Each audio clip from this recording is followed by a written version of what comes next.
It's ups and downs in anything. Keep going, my nigga. It's better days. I damn near had to sacrifice everything. There's ups and downs in anything. It's your boy Mello, Risers and Fallers, TMG, segment 23, or episode 23, whichever way you're taking us in. What does 23 mean to you? Well, for me, it's either LeBron or it's Jordan, or it might even be Draymond. That's what 23 means to me. But, Risers and Fallers, where we simply take stock of our athletes over the previous week, keyword being the previous week. See who's been rising in stocks, see who's been falling in stocks. And without further ado, let's get to it, And it's good that I chose 23 regarding Jordan and LeBron and Draymond because, basketball is the focus for today's segment. As it should be because we're in the NBA Finals. And it's big bucks, baby, big bucks. Big bucks. Come on, let's get it. And my guy, Jrue Holiday. They made the trade for this man. They got rid of Eric Stanko. They got rid of him, sent him back into the Pelicans for Jrue Bledsoe and so many picks.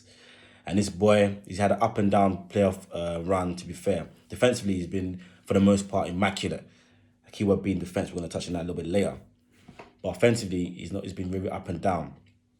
But I called him out in the last segment. He was a faller for me because he was playing with his nose. He was messing around. He was going for four for 20 and stuff like that. He was doing crazy things. But the steal in Game 5, the alley-oop in Game 5, all in the same play. That play is going to be one of the best plays in NBA history. And, I'm so happy for Jrue Holiday. He's a real guy. His offense is catching up to his defense. And he's moving very, very, very, very cruddy. He's moving so nuts out here, man. He's locking up CP3. He's locking up Devin Booker. And that adjustment that Budenholzer and the Bucks did to put him on those boys is making a big difference. Game 3, cool. 21, 5 and 9, 1 and 1. Field goals, 57% from the field. 8 of 14. 3-point, 50%. 5 of 10. He had no attempts at the line. Game 4, the 4-20 game I was talking about. 13, 7 and 7. 3 steals. 20% from the field, 420, 3.05, 0%, free throw, 100%, 5 of 5. Okay, that's cool. But still got to win. Game 5, this is what really made him a riser, and arguably my number one riser. 27, 4, 13, 3 and 1, 60% from the field, 12 of 20, 50% from the 3-point line. And boy, that's still an alley-oop, that play, I'm never going to forget it for as long as I live. That play was phenomenal. The execution, the nerve, just take that ball at David Booker and give me that shit. That's what he basically says. Give me that. And he took that ball up his hand, popped up, and he could have settled, run down the clock. He thought, nah, I'm going to finish this off and stop. He threw that thing up there for Giannis, the Greek freak, and like he said in his post-game conference, press conference, they don't call him the Greek freak for no reason because, that boy went up there and, and slam dunked that little thing. And that was all she wrote. And speaking of the Greek freak, he's my number 2 riser. The block. So he had the oop part of the alley, but the block. He's had 2 the blocks. One in game 1. Might be game 2, forgive me. But the one he had in game 4 against Ayton, that's one of the greatest blocks I've ever seen. I think definitely the greatest block I've ever seen live. In terms of actually the execution of the play. I'll put it up. In terms of the execution of the play and skill, it's greater than LeBron's block, but obviously LeBron's block was game 7. The moment was bigger, the stakes were a bit higher, so that it means overall in its packaging it means more. But yeah, the block and the oop, the numbers, he's had back-to-back 40 games in games 2 and 3, on his way to finals MVP. Hopefully the Bucks close them out today. He's taking less threes. He's not settling. He's not letting the defense off the hook. His turnovers are a lot better, but his decision making in this final, the NBA playoff final, has been immense. He's dishing it nicely to open shooters. When they crowd the paint, dishing it nicely. Bullet passes right into the pocket. Guys got up to shoot. And he's having faith in his guys. Even if they miss shots, still giving them the ball to do their thing. Game 3, this is the second leg of his 40-point two-piece. 41, 13, 6, 1 steal. Shooting 61% from the field, 14 of 23.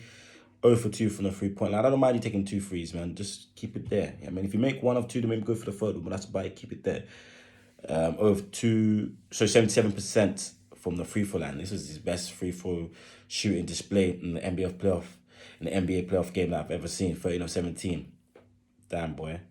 That's what we need more of, Giannis. We need more of that, mate. Game 4, 26-14, 8, 3 and 2. Again, 60% from the field, 11 of 19. Over 2 again from the 3-point line. But like I said, I don't mind that. 4-8 from the free throw line. A little bit worse, but we'll take it. We'll live with it. These are all wins. 3-4 games 3 and 4 in game 5. Fantastic game again. 32, 9 and 6. 61% from the field. 14 and 23 again. Over 1 from the 3-point line, 0%.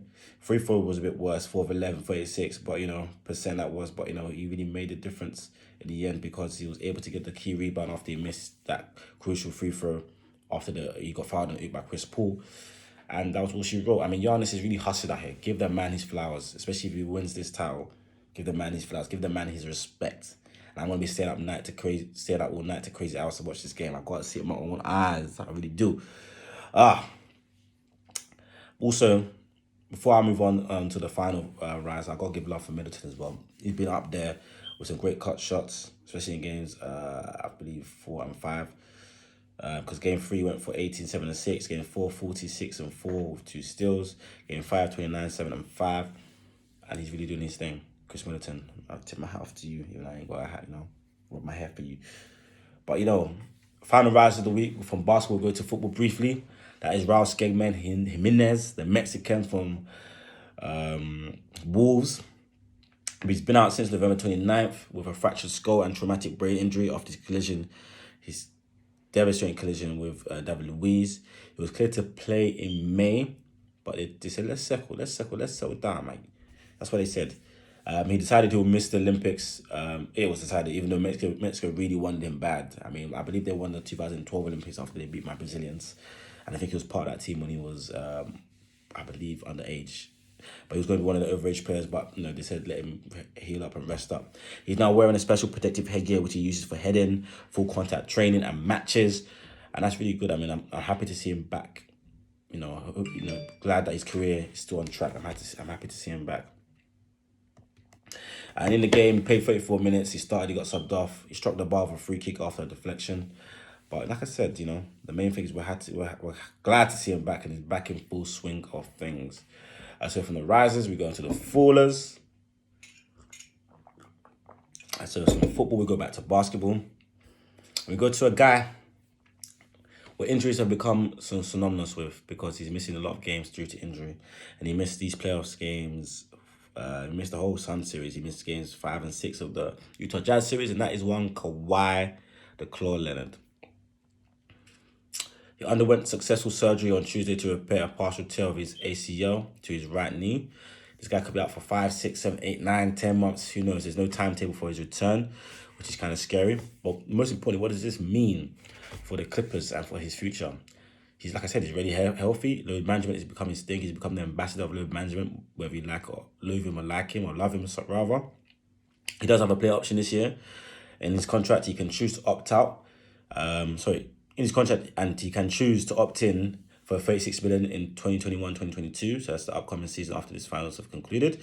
If Leonard does so, he can then sign a 4-year deal worth $181.5 million. And the extension will start on following season 2022-2023. But these are the questions because he has to ask himself, because if he didn't, if he wasn't injured, he would have opted out and maybe got the most amount of money. But his future's up in the air. Does he resign with the Clippers? Is he going to come back the same? Who knows? And the thing is, he was having a great playoff series run. I mean, he was averaging 30.4 points, 7.7 rebounds, 4.4 assists while shooting 57% from the field. Crazy. I mean, Kawhi Leonard. I'm going to say, Kawhi KD's, you know what I mean? It's close. I like Kawhi a bit more, especially when he's fit, you know what I mean? But, it's what it is. In 11 postseason games, he averaged those stats before his injury. Shout out to Kawhi, the boy Leonard. Hopefully he does get back because I do love watching him play. And I get you have your kappa. But yeah, from NBA, we go to football once more. And we go to this guy, this bastard of a guy. Come to Arsenal and Arsenal just let him do whatever. No, he's not holding him accountable whatsoever. Like I said, people come to Arsenal just to take the piss. It's a retirement home. This is one Willian. He's out of shape, in poor physical condition. His physique is terrible. He doesn't respect Arsenal. Like I said, he's on that Eden Hazard diet because like when he came to Real Madrid, came up looking like a fatty, just overweight. Jesus Christ. He got compared to Eden Hazard all over social. Got compared to Ben Askren, who was, I believe, when he fought Jake Paul, 191 pounds, which is the heaviest he's ever been in his career. Just in terrible shape, not taking it seriously, and that's why he got laid out. But yeah, don't tell me what you're gonna do. Show me, and he is showing me what he thinks of Arsenal. He comes overweight, out of shape. To be fair, in his defense, I'll give it. He thought he was gonna be leaving, but then again, he outpriced himself. I mean, he wanted to double his the wages of the highest owner at Inter City Milan, which was 80,000, which was Higuain, which had made him 160,000, and who knows.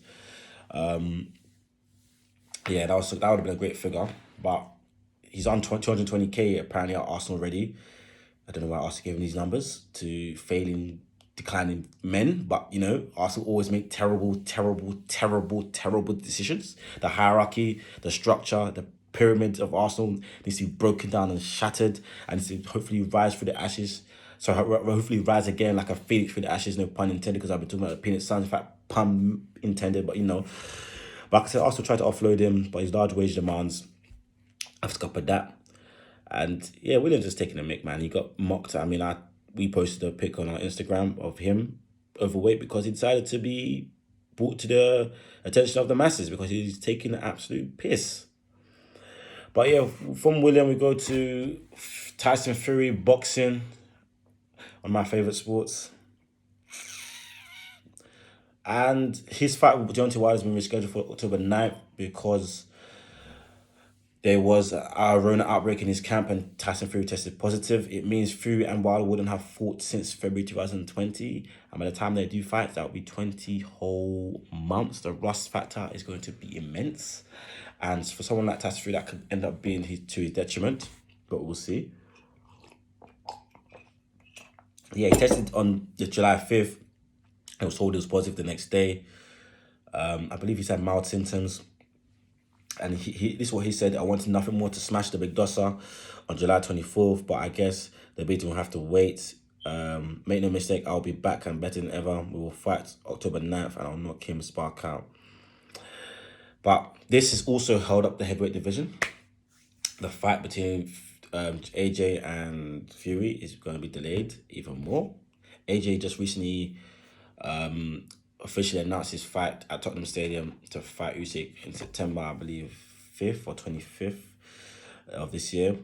So who knows? I mean, September, October, I'm not too far away. So hopefully they could get quick turnarounds and get shit cracking in April of next year, roughly. But on the downside, people have also claimed it was an excuse due to the poor ticketing sales of the first fight, which has been disputed and dismissed by